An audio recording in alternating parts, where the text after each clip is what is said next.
Now, back to the war in the Middle East, President Trump saying on Truth Social moments ago that he's ordering the U.S. Navy to shoot and kill any vessels laying mines in the Strait of Hormuz. The U.S. also intercepting Iranian oil tankers as it awaits Tehran's response on restarting talks. Joining us now is Bloomberg Washington correspondent Tyler Kendall. Tyler, I gotta say, it kind of has a feeling of escalation. It's something the markets were worried about, clearly not this morning, but it doesn't seem like the rhetoric is cooling down at all. Right, Danny. I mean, at this point, it appears that the standoff over the Strait of Hormuz is definitely worsening, threatening the potential prospects for a deal. We got this post moments ago from President Trump when it comes to mines in the Strait of Hormuz. He went on to add that the U.S. is going to double its efforts in trying to clear the strait, which comes on the heels of the Washington Post reporting yesterday that a military assessment shared with Congress is estimating that any such efforts could take nearly 6 months to complete, just underscoring really how dangerous conditions remain. Now, we should say that a Pentagon spokesperson did tell the Post that that information was inaccurate, but it's definitely raising the stakes and the potential timeline here for when we could see a safe strait, because Iran has repeatedly said that they do not want to resume negotiations until the U.S. lifts its naval blockade. But the thing is, President Trump has maintained that it's not going anywhere. And as you just mentioned, new this morning, the U.S. military confirming that it intercepted 2 Iranian oil supertankers. It says they were trying to evade the blockade. It really just marks the latest in this week's efforts by Iran to appear to test the U.S.'s limits when it comes to the waterway. Of course, we heard the IRGC say yesterday that it had seized 2 vessels that it says were trying to make its way through. But Matt and Danny, when asked about this, the White House maintains that none of this is a violation of the ceasefire, particularly in the case of those 2 seized vessels. They say because neither were American or Israeli flagged. I think the biggest wins are going to be in healthcare, and I think this is largely underreported. You've said this for a long time. I'm convinced of it, and here's why. As much as we think of ourselves as individuals, biologically we're very similar to each other, and computers can watch what happens, and now the algorithms are so good that when you go into a hospital, if we know roughly, and you give us your permission about information, this is the hospital now, not Google. The hospital can say, hey, we think this is the next ailment that's going to happen. That's how good the algorithms are getting. The whole era of precision medicine, the ability to have medicine that's directed directly at you is directly related to these algorithms. Another example is diagnostics. Pathology and radiology are now better with computers than what the humans do. So what will happen is you'll still have your doctor, but the computer will make a recommendation. That recommendation will be more accurate than the doctor's eyes. And that was the former CEO of Google, Eric Schmidt, with me on my documentary on AI back in 2019 on where AI is expanding the most. He zeroes in on healthcare. This week, we present AI, the intelligence revolution, with a fresh perspective. Technology giant Microsoft at the forefront of AI expansion and implementation, incorporating AI not just into the workplace, but our everyday lives as well. Joining me right now is the Vice Chairman and President at Microsoft, Brad Smith. Brad, great to see you. Thank you so much for joining us. Well, thank you for having me, Maria. Tell us how Microsoft is using AI and how you are enabling business and individuals around AI. Well, the interesting thing about AI is if there's a problem in the world, and obviously there's many, AI is probably part of the solution. Take healthcare. Let's take a very practical problem. There's almost 2,000 rural counties in America. 45% of them have 5 or fewer doctors. 198 of them have no doctor at all. We need AI to help doctors work better.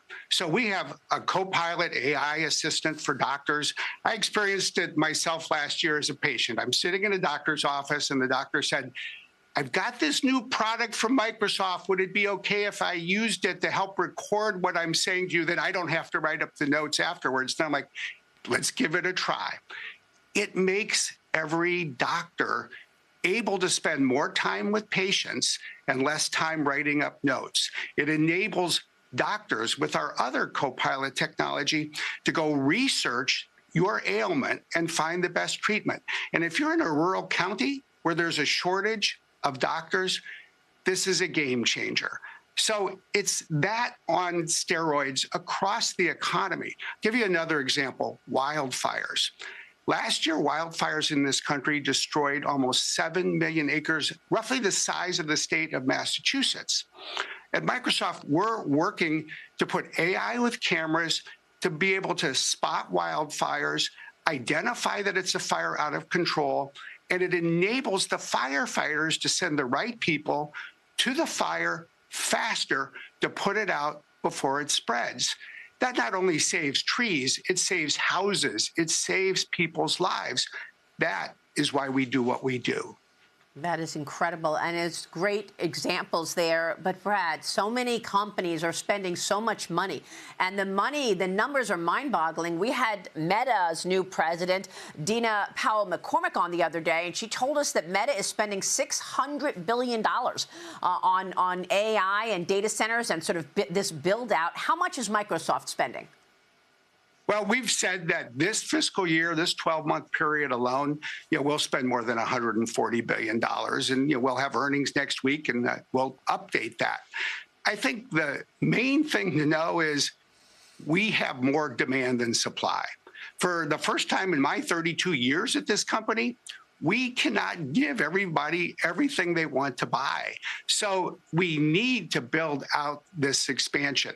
It's good for our company, it's good for our customers, it's across the country. Frankly, it is a big part of what President Trump calls the reindustrialization of America. When you look at the economic impact of this, what we're contributing in terms of jobs, but more importantly, what we're contributing in terms of capabilities for every part of the economy, this is critical. So how are you allocating that money in terms of the build-out? Is it largely for data centers, Brad? Is it for the power that is powering up this revolution? Talk to us about how the money gets allocated, and should investors feel like they'll see a return on investment sooner or later? Well, look, if you have sales you can't make because you don't have capacity, then as soon as the capacity comes online, you actually start making more money. It's about as simple as that. The truth is, Maria, it's sort of all of the above based on what you're asking. We have to buy land. We have to go buy power. I think one of the most important things that we're doing as a company, and frankly, what the president has nudged the entire industry quite rightly to do, is pay our own way. That means we pay for the electricity generation that we need so that the neighbors and the taxpayers don't have to. We construct these giant buildings. It needs HVAC and cooling systems. It needs all of the electrical components. It needs the chips. It all adds up to these billions of dollars and jobs. Frankly, one of our biggest challenges is getting more skilled labor. You talked about that on this show earlier this week. We're going to need another 500,000 electricians in this country, and it may be in 2 years, it may be in 5 or 7, but the reality is you can't have more electricity without more electricians, and it means working with organized labor, with community colleges across the country to give people the skills so they can fill these jobs. All right, KG, it looks like just a little bit of a pause, not major pushback on the records that we saw. You were here as we were setting records. Just walk us through how you're looking at markets now. Yeah, I mean, yesterday's price action was actually relatively good. If you did see, you saw some of the heavier weighted stocks in the S&P 500 in the green yesterday, consumer discretionary, also technology, communication services in some respects. We continue to see this really strong strength when it comes to semiconductors. And in fact, this morning, we may still see some green on the screen for the semiconductors at their SK Hynix reported earnings yesterday evening that did show strong growth here. Now, we are seeing a pullback this morning, Diane. I think that's really kind of on the back of what actually happened yesterday, about maybe an hour and a half into the futures trading overnight. There were some fake news headlines around an attack from the U.S. in Iran that actually created a spike in crude oil up to around $97, $98. And we did see a drop of over 1% in the S&P 500 after about maybe 10 minutes or so, even less than that. It was reported that the initial headlines were false, and we did see a recovery overnight from not only just the equity futures, but also the energy market did kind of reverse from those highs of around $97 here. So I think that's also maybe putting a little bit of a dampening on the optimism this morning, just because of that, once again, erroneous news headline yesterday, putting everybody on edge when it comes to these talks over in Pakistan. So it does show that the headline risk is still at play here, right? The overall markets, in terms of equities especially, maybe looking past or looking towards the off-ramp, but still there is some headline risk at play. Let's talk the earnings picture. We got Tesla's latest quarterly results. No surprise that EV sales are still, challenged, but the earnings were better than expected. Walk us through your takeaways overall. Yeah, we saw revenue coming in at $22.39 billion. She was looking for $21.92 billion. So a beat in some respects, depending on the earnings estimate that you are utilizing here. But we did see adjusted earnings per share exceeding the street's expectations, coming in at 41 cents. Street was looking for 36 cents here. Now, gross margins came in at 21.1%. We have to be mindful that the EV tax credits are now, kind of rolling off here. So we are seeing a dampening in demand, especially in the United States and the North America market. So we did actually see those auto sales come up a little bit short. But this is actually a report that started off really strong. But when we started getting into the guidance, especially on the conference call, that's where we started seeing a pullback to the downside. They are expecting fiscal year CapEx guide to be around $25 billion. Now, that's coming from the CFO. If you're looking at the previous guidance, it was around $20 billion. So they increased their CapEx spend by around $5 billion. And they talked about a significant amount of initiatives, not only rolling out and trying to build out the production lines for Optimus to scale that business up, but also the RoboCab, as well as others product offerings, the Megapack 3, things of that nature.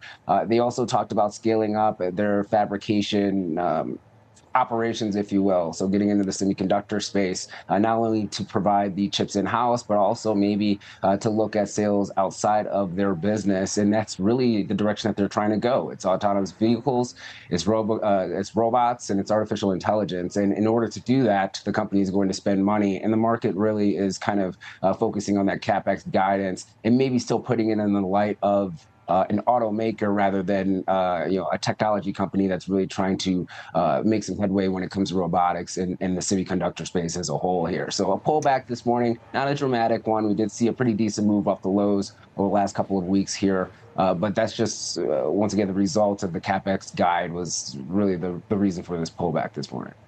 So seeing a variety of analyst reaction to these results from Tesla, you got several lowering their price target. Mizuho's lowering theirs to 480 from 540, but they're keeping an outperform rating, which obviously, even with the 480, that's upside from here. You've got Needham, their hold on it. Canaccord Genuity, they have adjusted their price target up to 450. They've got a buy rating on this. Dan Ives, no surprise, got an email in my inbox from him saying the autonomous roadmap looks good. CapEx ramp, a good, not a bad thing. What's your take on some of the analyst reaction? Yeah, I think it's going to be mixed. Here's where you are going to see a split. So the company is going to have, according to the CFO, negative free cash flow for the remainder of the year. So you never want to hear that as an investor. But obviously, they are trying to ramp up their own investments into maybe some of the future technologies. So some analysts are kind of looking maybe 5 years, 10 years out, while others are looking at the short term, where you will have a Mag 7 name that will be negative free cash flow, or that will see negative free cash flow for the remainder of the year. Obviously, that's a little bit of a split within this market here. So it just depends on the perspective of how you look at Tesla in the near term, maybe some headwinds, but over the long term, obviously they have been able to show really strong innovation and take market share. It seems like this is one of those cycles that they're trying to kind of ramp up here and try to play the long game rather than the short game. And that's why we're probably seeing the split in the analyst expectations. All right, let's talk IBM. Those shares are under pressure off the back of its quarterly results. Walk us through the numbers. Yep. So for IBM, we did see revenue coming in at $15.92 billion. That's a 9% increase on a year-over-year basis, and that did beat the street's expectations. Adjusted earnings per share came in at $1.91. Street was looking for $1.81, with gross margin sitting at around 56.2%. Now, we are seeing growth decelerate on a quarter-over-quarter basis. That's one of the areas or reasons why we are seeing a pullback to the downside here. And we did see the company increase their dividend by to $1.69 per share. This is the 31st consecutive annual increase. Now, if you're looking at the segment performance, software actually increased by 11.3% when you're looking at top line revenue. But once again, a deceleration, maybe some weakness within the Red Hat enterprise business in itself here. And they are expecting revenue growth for the fiscal year to be maintained at greater than 5% on a constant currency basis. For the commentary on the conference call, what was actually very interesting, Gen AI now represents around 30% of IBM's total backlog, and 80% of that Gen AI book of business is from net new clients. So that's actually some optimism for them in the long term here. But once again, seeing some deceleration when it comes to some of the key segments of their business, seeing a pullback to the downside. I think this is also on the back of ServiceNow. They also missed the street's expectations as well. That kind of pulled down a lot of the software names in the after hours trading session as well. So maybe not the best earnings, maybe not the best guidance, but also we are seeing kind of an industry pullback on the software front that's also hurting this name this morning. Okay, let's talk through what you're paying attention to for the flows for the S&P 500 today, to the upside and the downside. Yeah, we continue to see call flows at that 7150 level. Got relatively close there yesterday. Let's see if we're going to be able to touch that level today. To the downside, looking at 7050 with a VIX implying around about a 1.2% move either to the upside or downside here. So this morning, Diane, it looks like it's more of a focus around semiconductors, especially the memory names, and then also industrials catching a bid as well. CSX reported earnings yesterday. It's up about 4.5% or so. You are seeing some industrial names moving to the upside on the back of that earnings announcement as well.